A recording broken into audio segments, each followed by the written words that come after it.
저도 뭐 짧지 않은 인생을 살아가면서 하나 배운 게 하나가 있어요. 교훈이, 인생을 통해서 배운 교훈. 그 중에 하나 뭐냐면 내 마음대로 안 되는 게 의외로 많더라. 너무나 단순한 것 같지만 제 노력과 그 시간과 많은 것들을 정성으로 들였지만 결과가 제대로 안 나올 때 그런 생각을 하죠. 근데 그 중에 하나가 부모와 자녀들의 관계 같아요. 그래서 사실은 배로 나온 자식이나 또 입양한 가슴으로 나온 자식이나 동일한 거 하나는 뭐냐면 자녀들이 부모 마음대로 되지 않는다는 거죠. 그래서 이런 말이 있습니다. 자식 둔 죄. 별죄가 다 있어요. 그리고 말썽 피우는 자녀를 향해서 뭐라고 그럽니까? 아이고 이 왼수야.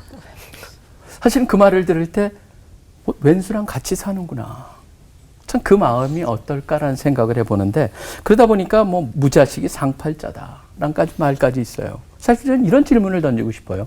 그러면 자녀들을 어떻게 키워야 되는가? 자녀를 키우면서 우리가 그런 얘기 안 하고 할 수 없을까? 진짜 좋은 자녀를 키울 수 있지 않을까? 그러면 그걸 하기 위해서 알아야 될 것들이 있어요. 저는 첫째로 가장 중요한 것 중에 하나가 하나님의 말씀에서 시작해야 되는데 제가 하나를 뽑자면 잠언 22장 6절 말씀을 좀 보고 싶어요. 이런 말씀이 있어요. 마땅히 행할 길을 아이에게 가르치라. 그리하면 늙어도 그것을 떠나지 아니하리라. 근데 중요한 건 뭐냐? 마땅히 행할 길이라는 것을 어떻게 가르치겠냐는 거예요. 사실 교육의 패러다임에 보시면요. 이미 바뀌었죠. 교수법, 가르치는 게 아니고 학습법, 배우는 거에 초점이 있어요.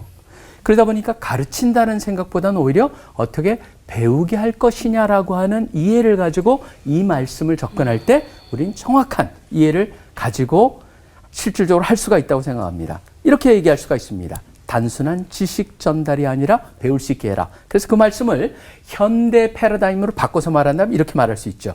마땅히 행할 길을 아이들이 배우게 하라. 그럼 과연 어떻게 할까요? 첫째는 저는 전제를 정확히 해야 됩니다. 뭐냐면 자녀들이 부모들한테 어떤 존재냐라고 하는 것이죠.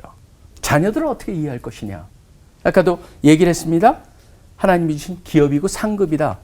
저는요, 거기에 좀 더 나가서 하나님이 주신, 나한테 주신 특별한 선물과 기회다. 어떤 기회냐면은 특별한 관계를 맺을 수 있는 기회입니다. 자녀를 키우면서 제가 경험한 것은 뭐냐면은 하나님의 마음이 어떤가를 자녀를 키우면서 느낍니다. 그 다음에 하나님의 사랑의 깊이를 자녀와의 관계 속에서 느끼게 되고 또 자녀의 못난 모습 속에서 나의 모습을 또 봐요. 그러니까 그 관계라는 것이 참 묘한 관계구나. 이런 면에서 하나님께서 나한테 맡겨주신 소중한 관계를 세우라고 하는 주신 기회라고 여긴 것입니다. 그렇기 때문에 저는 자녀들을 향해서 우리가 갖고 있는 그 생각이 하나님이 맡겨주신 축복이다라고 하는 그 전제로 모든 것을 시작해야 한다. 그 전제를 가지고 그럼 어떻게 해야 됩니까? 마땅히 행할 길을 배울 수 있게 해야 됩니다. 어떻게 해야 될까요? 저는 이거는 사실 삶 속에서 자연스럽게 일어나야 된다는 것이 제일 중요하다는 겁니다. 억지로 절대 되오지 않습니다. 배우는 것은 억지로 되지 않습니다. 그러다 보니까 아까도 우리 김유일 목사님이 텃이 아니고 컷된 거다. 그러니까 아이들이 그거를 잡을 수 있도록 도와야 돼요. 결국 본을 통해서 행함을 통해서 보고 배울 수 있도록 중요한 것은 좋은 것을 통해서만 배우는 것이 아니고 나쁜 것도 배울 수 있는 좋은 것으로 가르칠 수 있는, 돌릴 수 있는 좋은 기회가 된다는 것입니다. 부모가 완벽할 수 없습니다. 부모도 실수를 합니다. 근데 오히려 실수의 기간이 자녀들하고의 대화의 기간이 되고 또 기회가 되고 그것을 통해서 가르침을 줄 수 있는 좋은 기회로 만들 수 있다. 그 다음에 더 나가서 저는 이걸 꼭 기억하셔야 됩니다. 아무리 잘해도 아까 그 말씀하셨잖아요. 꼭 보장되는 건 아니다.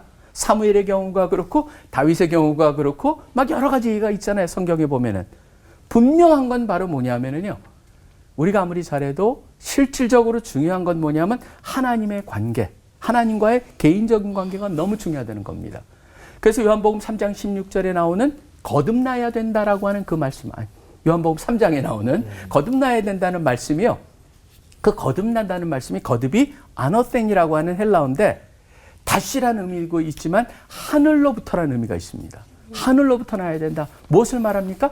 하나님께서 이 아이와의 개인적인 만남이 있어야 된다는 거예요. 마지막에 일어나는 그 일이 하나님이 하시지 않으면 소용이 없다라고 하는 것입니다.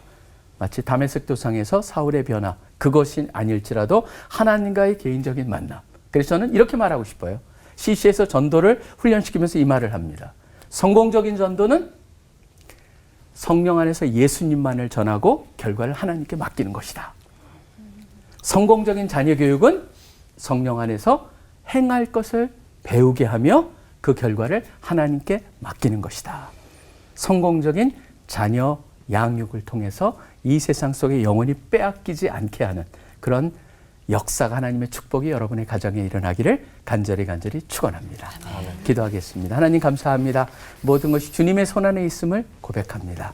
주님께서 허락하여 주신 소중한 축복의 선물을 우리의 역할을 잘 감당하는 것 하면서 주님께 온전히 맡기며 나아가는 귀한 부모님들 되게 하여 주시옵소서. 모든 기도 예수 그리스도 이름으로 간절히 기도합니다. 아멘. 요즘에 그 사회적으로 안타까운 것이 저처럼 좀 꿈이 많은 청년들이 좀 단절되고 외로워하다가 잘못된 선택을 하는 경우예요. 그럴 때면 가정에서, 교회에서, 그리고 왜 주변에서 잘 지켜주지 못했을까 하는 좀 마음이 좀 들어요. 맞아요. 결코 남이 아이 문제만은 아니죠. 박성민 목사님, 우리 청년들과 함께하는 입장에서 이 문제를 어떻게 신앙적으로 해결할 수 있다고 보시나요? 어느 대학마다 에브리타임이라는 게 있어요. 그건 뭐냐면 자기네 학교 학생증을 집어넣어야지 거기에 들어갈 수가 있어요. 그래서 그걸 갖다 약해서 에타라고 얘기를 합니다. 에타에 자기가 학생이지만 거기에 무기명으로 자기의 마음을 다 올릴 수가 있어요. 그래서 에타를 보면은 지금 요새 그 학교에 있는 젊은이들의 마음을 알 수 있어요. 근데 그 중에 상당수가 이 코로나를 겪으면서 또 사회가 어려워지면서 뭐가 나오냐면 극단적인 선택에 대한 힌트들도 나오고 절망과 실망의 모습들이 거기 참 많이 그려져 있어요. 그러니까 그게 현실입니다. 그걸 보면서 우리 CC에도 뭘 시작을 했냐 하면은 애타는 마음으로 애타하자. 그러니까 안타까운 마음을 가지고 에브리타임에 거기다가 위로가 되고 그들한테 힐링이 되고 긍정적인 사고를 갖다가 답을 하는 거예요. 근데 그걸 통해서 아이들이 굉장히 좋은 반응을 얻었어요. 저는 그게 현상입니다. 그렇다면 이 아이들을 향해서, 이 젊은이들을 향해서 어떻게 접근해야 되느냐 그랬을 때 라떼가 아니에요. 그렇게 접근해가지고 젊은이들한테는 안 되고 젊은이들은 그래, 힘들지. 다 그 마음 나도 이해할게. 나도 이해할 수 있어. 내가 도울 게 없겠니? 내가 함께 할 수 있는 게 없겠니?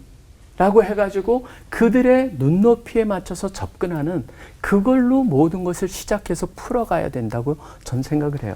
그게 저희가 했던 애타는 마음으로 애타하자라고 하는 그곳에서 나온 열매 속에서 요즘 젊은이들이 얼마나 힘든가를 보고 그 마음을 있는 그대로 받아주고 우리 때는 그렇게 더 힘들었어 뭐 이런 말 안 통해요. 오히려 힘들지. 진짜 너희가 힘들어. 근데 너희가 우리보다 훨씬 뛰어나.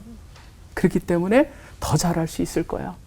라고 하면서 접근해가는 그런 우리의 근본적인 태도의 변화가 필요하지 않나.